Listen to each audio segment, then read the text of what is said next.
राजेश जोशी जी द्वारा लिखित कविता बच्चे काम पर जा रहे हैं, इस कविता को आज हम पढ़ेंगे। कविता को पढ़ने से पहले कवि परिचय हम जानते हैं।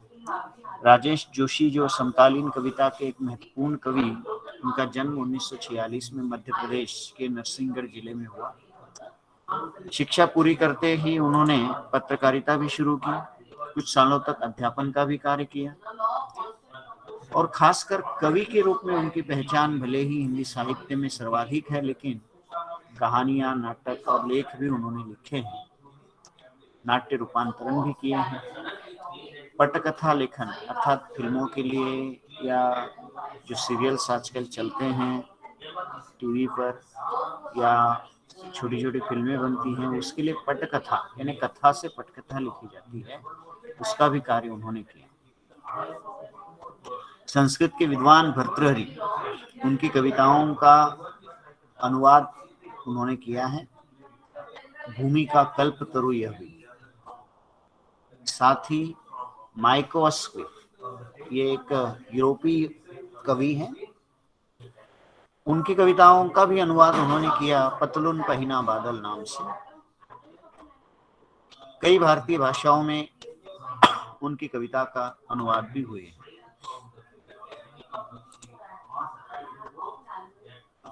राजेश जोशी जब कवि के रूप में पहचान पाते हैं तो सर्वप्रथम उनके काव्य संग्रहों की चर्चा होती है और वो महत्वपूर्ण 4 ऐसे काव्य संग्रह हैं जो जिन काव्य संग्रहों से उनको सम्मान प्राप्त हुआ है।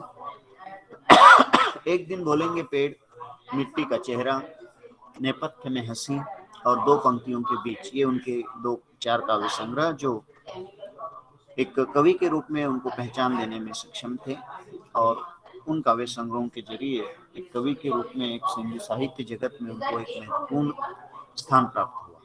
माखनलाल चतुर्वेदी पुरस्कार, मध्य प्रदेश शासन का शिखर सम्मान पुरस्कार, साहित्य अकादमी पुरस्कार से उनको सम्मानित किया गया। प्रस्तुत कविता की बात जब हम करते हैं तो ये बाल श्रम की बात है।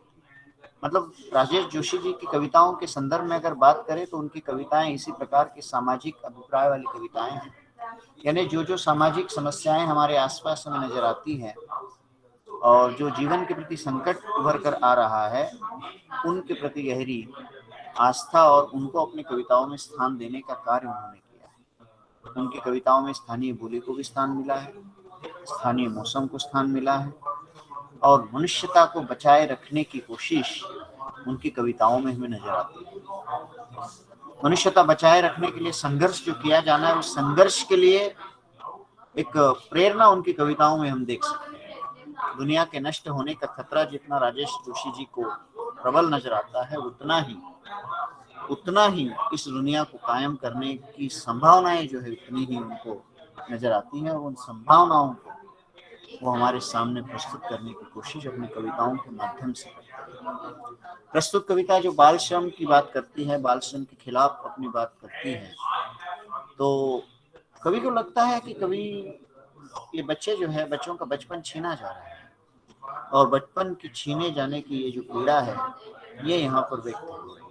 सामाजिक, आर्थिक न जाने कितने कोनों से जो है इस समस्या को हम देख सकते हैं और उसके कारण जो है बच्चे खेल से, शिक्षा से, जीवन की उमंग से या पढ़ने से जो है वंचित है। चलिए पढ़ते हैं कविता। इससे पहले कालांश में हमने बाल श्रम क्या होता है और उसकी चर्चा हमने की थी, अब उसको हम यहाँ दोहराएंगे नहीं, ठीक है। बच्चे काम पर जा रहे हैं, कोहरे से ढकी सड़क पर बच्चे काम पर जा रहे हैं। सुबह सुबह बच्चे काम पर जा रहे हैं। हमारे समय की सबसे भयानक पंक्ति है यह। भयानक है, इसे विवरण की तरह लिखा जाना चाहिए, इसे सवाल की तरह। काम पर क्यों जा रहे हैं बच्चे? क्या अंतरिक्ष में गिर गई हैं सारी गेंदें? क्या दिमकों ने खा लिया है सारी रंग बिरंगी किताबों को? क्या काले पहाड़ के नीचे दब गए हैं सारे खिलौने? क्या किसी भूकंप में ढह गई हैं सारे मदरसों की इमारत? क्या सारे मैदान, सारे बगीचे और घरों के आंगन खत्म हो गए एकाएक? तो फिर बचा ही क्या है इस दुनिया में? कितना भयानक होता अगर ऐसा होता, भयानक है, लेकिन इससे भी ज्यादा ये कि है सारी चीजें हस्ब मामूल, पर दुनिया की हजारों सड़कों से गुजरते हुए बच्चे, बहुत छोटे छोटे बच्चे काम पर जा रहे हैं। छोटी सी कविता है देखिए, लेकिन बहुत व्यापक अर्थ लिए हुए है अपने साथ। कौन पढ़ेगा इस कविता को? हाथ ऊपर कीजिए तो एक बार आपके द्वारा पढ़ा जाना चाहिए। नेहा पढ़िए बेटा। Okay sir. कोहरे से ढकी सड़क पर बच्चे काम पर जा रहे हैं। सुबह सुबह बच्चे काम पर जा रहे हैं। हमारे समय की सबसे भयानक पंक्ति है यह। भयानक है इसे विवरण की तरह लिखा जाना चाहिए इसे सवाल की तरह। काम पर क्यों जा रहे हैं बच्चे? क्या अंतरिक्ष में गिर गई है सारी किरणें? क्या दिमागों ने खा लिया है सारी रंग बिरंगी किताबों को? क्या काले पहाड़ के नीचे दब गए हैं सारे खिलौने? क्या किसी भूकंप में ढह गई हैं सारे मदरसों की इमारतें? क्या सारे मैदान, सारे बगीचे और घरों के आंगन खत्म हो गए हैं एकाएक? बचा ही क्या है इस दुनिया में? कितना भयानक होता अगर ऐसा होता। भयानक है, लेकिन इससे भी ज्यादा यह कि है सारी चीजें हंसमबुर। पर दुनिया की हजारों सड़कों से गुजरते हुए बच्चे, बहुत छोटे छोटे बच्चे काम पर जा रहे हैं। बहुत बढ़िया। ठीक है, चलिए अब इसको हम समझते देखिए। कोहरे से ढकी सड़क पर बच्चे काम पर जा रहे हैं। कोहरा क्या होता है? कोहरा कोई बता सकता है? क्या जिसे फॉग बोलते हैं? हाँ, जिसे दूसरा कुछ है हिंदी में शब्द है क्या? धुंध। धुंध, करेक्ट है ना। कोहरे को जो है धुंध कहते हैं। यानी ठंड के मौसम में जो सुबह सुबह पूरी तरह से मौसम ठंडा होता है और कुछ दिखाई भी नहीं देता है ना। फॉग जिसको आप अंग्रेजी में कहते हैं, और वो गहरी ठंड होती है, कड़ाके की ठंड होती है। अब हमारे यहाँ का मौसम देखिए, सुबह सुबह जो है इतना ठंडा हो रहा है, तब आप सोचो कि जो पर्वतीय प्रदेश है, जो हिमालय के आसपास के प्रदेश हैं, वहाँ पर कितनी ठंड होगी। और चाहे किसी भी प्रदेश में आप चले जाओ, जब कोहरा चल रहा है तो ठंड का अनुमान आप लगा सकते हैं। और ऐसी ठंड में बच्चे काम पर जा रहे हैं सुबह सुबह। अब लेखक का कहना है कि बच्चे काम पर जा रहे हैं, ये हमारे समय की सबसे भयानक पंक्ति है, सबसे खतरनाक, सबसे दुख देने वाली, भयभीत करने वाली पंक्ति है। और इससे भी ज्यादा भयानक क्या है? इसे विवरण की तरह लिखा जाना चाहिए इसे सवाल की तरह। काम पर क्यों जा रहे हैं बच्चे? मतलब ये सबसे बड़ा सवाल आज के समय का है कि बच्चे काम पर क्यों जा रहे हैं, लेकिन इस सवाल की ओर किसी का ध्यान नहीं है, क्योंकि कोई इसे सवाल की तरह देखता ही नहीं है। सबके लिए एक आम बात हो गई, सब लोग देख रहे हैं बच्चे काम पर जा रहे हैं, लेकिन किसी प्रकार का आक्रोश, किसी प्रकार की प्रतिक्रिया, किसी प्रकार का कोई प्रश्न किसी के मन में निर्माण नहीं हो रहा है। ये हमारे समय की सबसे बड़ी पीड़ा है। मतलब हम आदी हो चुके हैं, कुछ लगता ही नहीं। बच्चे काम पर जा रहे हैं, ठीक है, विवरण की तरह, मतलब एक स्टेटमेंट की तरह, एक डिस्क्रिप्शन की तरह हम उसको लिख रहे हैं, एक इंफॉर्मेशन की तरह उसको हम ले रहे हैं, जहां वो सवाल निर्माण होना चाहिए, अंदर से एक आग जलनी चाहिए, एक भयानक आक्रोश, असंतोष, दुख और प्रतिकार, विद्रोह की ज्वाला जो जागृत होनी चाहिए कि क्यों ऐसा हो रहा है, क्यों बच्चे काम पर जा रहे हैं, ये सवाल होना चाहिए। लेकिन दुख की बात है आज की घड़ी की कि किसी को भी ये एक सवाल नहीं लग रहा है। ये कवि का कहना है। ये अत्यंत खतरनाक स्थिति। तो कई सारे प्रश्न हैं कवि के मन में कि क्यों बच्चे काम पर जा रहे हैं। क्या अंतरिक्ष में गिर गई सारी गेंद जो बच्चे खेलते हैं कूदते हैं गेंद से, वो गेंद शायद सारी अंतरिक्ष में चली गई क्या?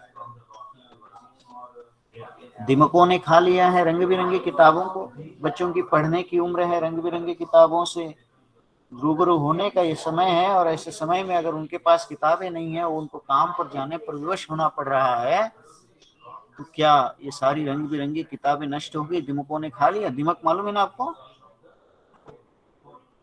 यस ये हाँ, ये सब कीड़े होते हैं जो किताबों खाते में हैं। लग जाते हैं वो कीड़े, जो धीरे धीरे वो सब खा जाते हैं, है ना, होल हो जाते हैं, सारे छेद हो जाते हैं। क्या काले पहाड़ के नीचे दब गए हैं सारे खिलौने? खिलौने की दुनिया बच्चों की होनी चाहिए इस उम्र में, खिलौने उनके पास नहीं है, तो क्या किसी काले पहाड़ के नीचे दब गए क्या? ये काला पहाड़ क्या है? ये काला पहाड़ आर्थिक विषमता का पहाड़ है, ध्यान रखिए।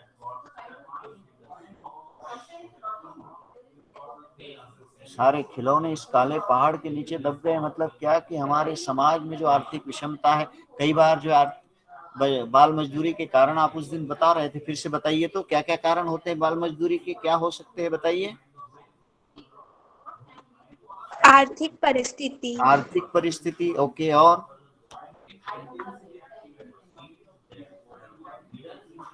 अगर पालन पोषण करने वाला कोई ना हो तो हाँ, काम करना पड़ता घर में कोई नहीं है, चलिए ठीक है, परिवारों का विघटन, और सो एजुकेशन ना हो तो यस, शिक्षा नहीं है, और शिक्षा न होने के कारण वो जागृत नहीं है, अनपढ़ है माता पिता, और मजबूरी। मजबूरी है, ठीक है। तो ये सारे जो कारण हैं, एक तरह से ये कारण हमारे समाज की आज की सामाजिक कटुता है, मतलब सामाजिक विषमता है, कटु सच्चाई है। मतलब आज अशिक्षा है, ये हमारे समाज की सबसे बड़ी समस्या है। अगर आज अशिक्षा के कारण बच्चे नहीं पढ़ रहे तो ये बहुत बड़ी समस्या है। अगर हमारे समाज में आर्थिक स्थिति के कारण बच्चे काम पर जा रहे हैं तो ये भी हमारे लिए बड़ा सवाल है कि इस तरह की आर्थिक विषमता हमारे समाज में है, और ये एक प्रकार की बड़ी समस्या है। यानी ये आर्थिक विषमता, सामाजिक विषमता, जातिगत विषमता या अशिक्षा की समस्या, ये सारी समस्याएं जो है एक तरह से ये काला पहाड़ है, और इन काले पहाड़ों के नीचे बच्चों के खिलौने दब गए हैं। ऐसा कभी पूछते हैं, क्या किसी भूकंप में ढह गई हैं सारे मदरसों की इमारतें? क्या कहीं कुछ भूकंप आ गया और सारे शिक्षा केंद्र नष्ट हो गए? मदरसा आमतौर पर शाब्दिक अर्थ की बात करें तो जहाँ धार्मिक शिक्षा का केंद्र है, इस्लाम शिक्षा का केंद्र होता है, उसे कहा जाता है। लेकिन फारसी प्रभाव में जब इन शब्दों को हम अपनाते हैं तो मदरसा यानी शिक्षा का केंद्र, यानी किसी भी विद्यालय को भी हम मदरसा कह सकते हैं आम बोलचाल में, ठीक है। तो कहने का तात्पर्य कि सारे मदरसों की इमारतें ढह गई हैं, अर्थ क्या? इसका मतलब क्या कि सारे शिक्षा संस्थान, शिक्षा के केंद्र जहां बच्चों को शिक्षा मिलनी चाहिए, वो क्या सभी नष्ट हो गए और इसलिए बच्चे काम पर जा रहे हैं? क्या सारे मैदान, सारे बगीचे और घरों के आंगन खत्म हो गए एकाएक? यानी न बगीचा रहा, ना आंगन रहा, ना बच्चों को खेलने के लिए कोई साधन उपलब्ध रहा, सब कुछ अचानक शायद एकाएक खत्म हो गए हैं क्या? ऐसा सवाल उपस्थित करते हैं कवि, और उनका कहना है कि फिर बच्चे काम पर क्यों जा रहे हैं? उसकी संभावनाएं वो सोचते हैं कि हाँ, ये सारी संभावनाएं हैं कि गेंदें कहीं अंतरिक्ष में चली गई, किताबों को दिमकों ने खा लिया, काले पहाड़ के नीचे सारे खिलौने दब गए, भूकंप में सारे मदरसे ढह गए, मैदान, बगीचे, घरों के आंगन जहाँ बच्चे खेलते थे, खिलखिलाते थे, उनकी एक दुनिया जो है, उस दुनिया से एक अनुगूंज चारों ओर जो है होती रहती थी, तो सब कुछ खत्म हो गया क्या? लेखक कवि का कहना है कि अगर ऐसा सब कुछ खत्म हो चुका है तो फिर इस दुनिया में बचा ही क्या है? अगर बच्चे नहीं है तो दुनिया ही नहीं है, ये उनका कहना है। और बच्चों के लिए ये सारी चीजें नहीं है तो दुनिया ही खत्म है। कवि कहते हैं कि कितना भयानक होता अगर ऐसा होता, अगर सच में कहीं भूकंप आता, सच में किसी काले पहाड़ के नीचे सब कुछ दब जाता, सचमुच अगर खिलौने सारे नष्ट हो जाते, सचमुच किताबें सब कुछ दिमकों द्वारा नष्ट हो जाती, या फिर गेंदें कहीं दूर अंतरिक्ष में चली जाती। यानी अगर ऐसा होता तो हो सकता था कि ये बड़ी भयानक स्थिति होती, भयानक होता। लेकिन इससे भी ज्यादा भयानक ये है कि ये सारी चीजें है हस्ब मामूल। हस्ब मामूल यानी यथास्थिति, जैसे हैं वैसे ही बने हुए, उनमें कोई बदलाव नहीं आया है। गेंदें भी बनी हुई हैं, बगीचे भी हैं, पाठशालाएं हैं, किताबें हैं, सब कुछ है, लेकिन होकर भी नहीं मिल रही हैं। ये सबसे भयानक स्थिति है। अगर नहीं होती तो चलो ये भयानक स्थिति थी, लेकिन उससे भी ज्यादा भयानक स्थिति ये है कि ये सब कुछ है लेकिन बच्चों को प्राप्त नहीं हो रहा है और वो बच्चे काम पर जा रहे हैं इन सब को छोड़कर। तो ये हमारे समय की सबसे चिंताजनक स्थिति है। और इतना सब कुछ होते हुए भी दुनिया की हजारों सड़कों से गुजरते हुए बच्चे, बहुत छोटे छोटे बच्चे काम पर जा रहे हैं। ये बच्चों के काम पर जाने की ये समस्या को इस कविता का केंद्रीय भाव के रूप में जो है आया है। कवि बाल श्रम की ओर हमारा ध्यान आकर्षित करना चाहते हैं इस कविता के माध्यम से। इस कविता को मैं 1 मिनट का समय दे रहा हूँ बेटा, आप लोग पढ़ो। कुछ कठिनाई लगती है तो बताओ।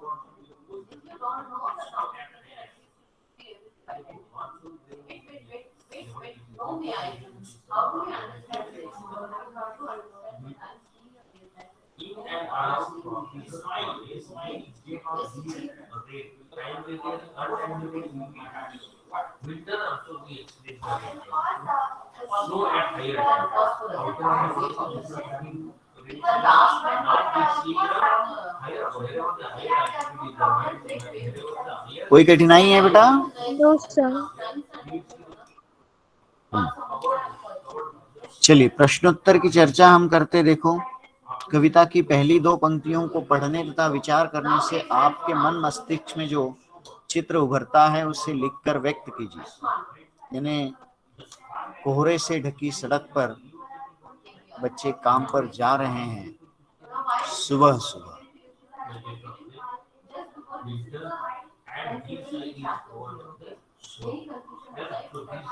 इन पंक्तियों को पढ़ने के बाद या विचार करने पर आपके मन में क्या विचार आए उसको लिखना है आपको, ठीक है। फिर दूसरा प्रश्न, कवि का मानना है कि बच्चों के काम पर जाने की भयानक बात को विवरण की तरह न लिखकर सवाल के रूप में पूछा जाना चाहिए। कवि की दृष्टि में उसे प्रश्न के रूप में क्यों पूछा जाना चाहिए? तो ये प्रश्न क्यों है हमने चर्चा की है अभी कविता कि ये इस तरह से ये हमारे लिए बड़ी ये दुखदायी स्थिति है कि बच्चे काम पर जा रहे हैं और सबसे ज्यादा दुख इस बात का है कि हम लोगों के मन में सवाल के रूप में पूछा जाना चाहिए। मतलब क्या कि हमारे मन में किसी प्रकार का कोई विद्रोह। सर कवि को कारण जानना, क्यों ऐसे बच्चे, बच्चों को काम पर क्यों बच्चे जा रहे हैं, मतलब क्यों ये निर्माण ही नहीं होता है हमारे शब्द में। ये कवि की पीड़ा है यहाँ कि हम आदी हो चुके हैं। हम होटल में गए, कहीं छोटा सा बच्चा आया, चाय देकर हमें चला गया, हम चाय पी लेते, पैसे चुका कर चले जाते हैं, लेकिन जो बच्चा, छोटा बच्चा चाय देने के लिए हमारे पास आया था उसके बारे में किसी प्रकार का कोई विचार हमारे मन में नहीं कौंधता है। ये हमारे समय की पीड़ा है। यानी आदत हो गई हमें। हाँ ठीक है भाई, ऐसा ही चल रहा है, लेकिन ऐसा ही जो चल रहा है वाली स्थिति है, इसकी जो आदत हमें बन गई, इसलिए हम उसको विवरण की तरह स्वीकार कर लें। ठीक है, बच्चे करते हैं काम, बच्चे, तो ये नहीं होना चाहिए। ये कवि का कहना है। कवि उसका कारण जानना चाहता है और कारण जानने के साथ साथ आज का समाज उसका जो एक ठंडा पड़ गया है पूरी तरह से, उसके दिल में जो आग जलनी चाहिए इसके खिलाफ, बाल मजदूरी के खिलाफ, वो नहीं जल रही है। उस आग को, उस विद्रोह की ज्वाला को कवि जलाना चाहते हैं, प्रज्वलित करना चाहते हैं, भड़काना चाहते हैं। और इसलिए वो कहते हैं कि ये प्रश्न के रूप में पूछा जाना चाहिए ताकि हर एक व्यक्ति के मन में प्रश्न निर्माण हो। हर एक भारतीय नागरिक के रूप में या दुनिया के किसी भी व्यक्ति के रूप में उसके मन में ये प्रश्न पैदा होना चाहिए कि बच्चे क्यों जा रहे हैं काम पर, उनको नहीं जाना चाहिए। फिर तीसरा प्रश्न, सुविधा और मनोरंजन के उपकरणों से बच्चे क्यों वंचित हैं? क्यों वंचित हैं? क्योंकि बच्चों के लिए उपलब्ध नहीं हो रहा है, आर्थिक सामाजिक विषमता के कारण नहीं मिल रहा है। चाहे तो आप उनको लिख सकते हैं अंतरिक्ष और ये सब, लेकिन अंत में ये लिखना है आपको कि भाव यह है कि बच्चे जो है किसी न किसी कारण से उनको बाल मजदूरी करनी पड़ रही है और इसलिए वो जो है उनको ये सारी चीजें प्राप्त नहीं हो रही। ठीक है, दिन प्रतिदिन के जीवन में हर कोई बच्चों को काम पर जाते देख रहा है, फिर भी किसी को कुछ अटपटा नहीं लगता। इस उदासीनता का कारण क्या हो सकता है? तो वही है कि आदत हो गई है, लोगों के पास समय नहीं है, हर कोई अपने अपने कार्य में जो है लगा हुआ है, स्वार्थ साधने में लोग लगे हुए हैं और किसी के बारे में लोग सोच नहीं रहे हैं, स्वार्थी प्रवृत्ति बढ़ रही है। इसको हम इसके उत्तर के रूप में लिख सकते हैं। ठीक है, अब पांचवा प्रश्न जो है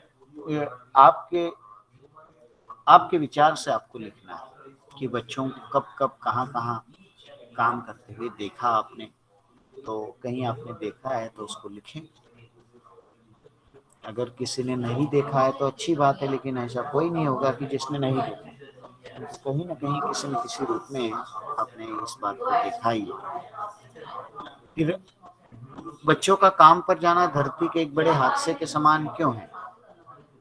क्योंकि कवि को लगता है कि अगर बच्चे नहीं है, बच्चों का बचपन अगर छीना जा रहा है, उनकी शिक्षा अगर छीनी जा रही है तो सबसे बड़ा हादसा है, क्योंकि पूरा भविष्य, आने वाली पूरी पीढ़ी हम बर्बाद कर रहे हैं। अगर बच्चों को शिक्षा नहीं मिल रही है, अगर बच्चों को खेलने का मौका नहीं मिल रहा है, उनका बचपन छीना जा रहा है, तो उनके भाव जगत, उनके जो खिलखिलाहट है, उनकी जो आनंददायी अनुभूतियां हैं, जो खेलने की भावनाएं हैं, जो पढ़ने की उनकी उम्र है, सब कुछ हम बर्बाद कर रहे हैं, भविष्य बर्बाद कर रहे हैं, और इसलिए उनको वो सबसे बड़ा हादसा धरती का लगता है।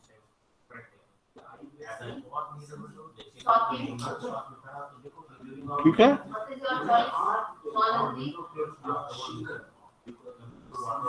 देखिए बाल मजदूरी के संदर्भ में दिया गया है यहाँ पर, देखिए कि संविधान के अनुच्छेद 24 में बताया गया है कि 14 वर्ष से कम आयु का कोई भी बच्चा किसी कारखाने में या किसी और जगह पर कार्य करने के लिए, खान में कार्य करने के लिए नहीं लिया जाएगा।